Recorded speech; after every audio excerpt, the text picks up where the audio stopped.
First మొదట్లో పురుషులే ప్రవేశపెట్టారు వాళ్ళని దుర్వినియోగం. కానీ వాళ్ళకి అర్థం కాకుండా స్త్రీలు కూడా మేము కూడా స్వాతంత్రం హక్కు, మేము కూడా యుద్ధాల్లో యుద్ధ వీరులుగా ఉంటాం, మిలిటరీ కమాండర్గా ఉంటాం, మేము కూడా ఎయిర్ ఫోర్స్లో డ్రైవింగ్ చేస్తాం, మేము కూడా అన్నీ చేద్దామనేసి వాళ్ళు ఫైటింగ్ చేస్తున్నారు. బట్ యాక్చువల్గా అది సాధ్యం కాదు. ఎందుకంటే స్త్రీ యొక్క స్వభావం వేరు. అండ్ తర్వాత స్త్రీ ఎప్పుడైతే పబ్లిక్లో వెళ్తుందో, సమాజంలో వెళ్తుందో, అప్పుడు ఇట్లాంటి అవాంఛనీయ సంతానం వస్తుంది. అసలు సంతానమే రాదు, ఇంకా సంతానం అవాంఛనీయ సంతానం వస్తుంది.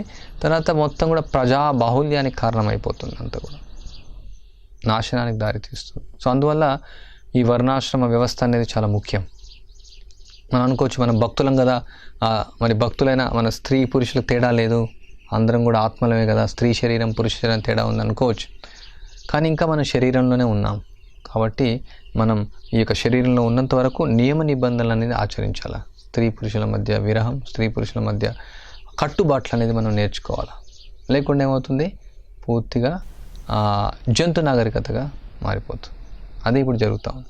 సో ఇప్పుడు మనం భక్తులం కదా, మరి ఏముంది మనం జంతువులుగా ఉండొచ్చు కదా అనేసి మనం భావిస్తే అది భక్తులుగా ఉండలేము. మనం ఏమనుకుంటుంటే భక్తులు కదా, భక్తులకు స్త్రీ పురుషుల సంబంధం లేదంటే భక్తులు జంతువులా? కాదు, భక్తులు అప్పుడు మాకు వర్ణాశ్రమం అవసరం లేదంటే అప్పుడు జంతువులుగా ఉండను అన్నట్టు అంతే. ఎందుకంటే జంతువులే ఆడకుక్క మగ కుక్క ఏం తేడా ఉండదు.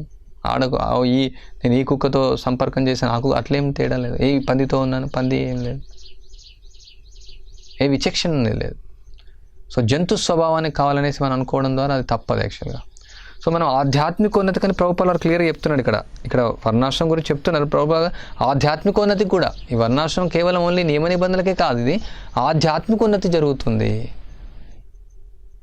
శ్రీల ప్రభుపాల్ వారు చెప్తారు, ఈ యొక్క అంతర్జాతీయ కృష్ణ చైతన్య సంఘంలో ఎన్నో సమస్యలు ఉన్నాయి. అన్ని సమస్యల కారణం బ్రహ్మచారులు, సన్యాసులు, తర్వాత పురుషులు స్త్రీలు ఎక్కువగా కలయిక జరగడం ద్వారా అని చెప్తారు.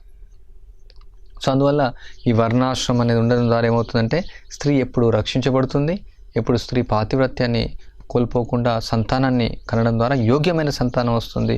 ఆ విధంగా అవాంఛనీయ సంతానం అంతా కూడా ఆపివేయబడుతుంది.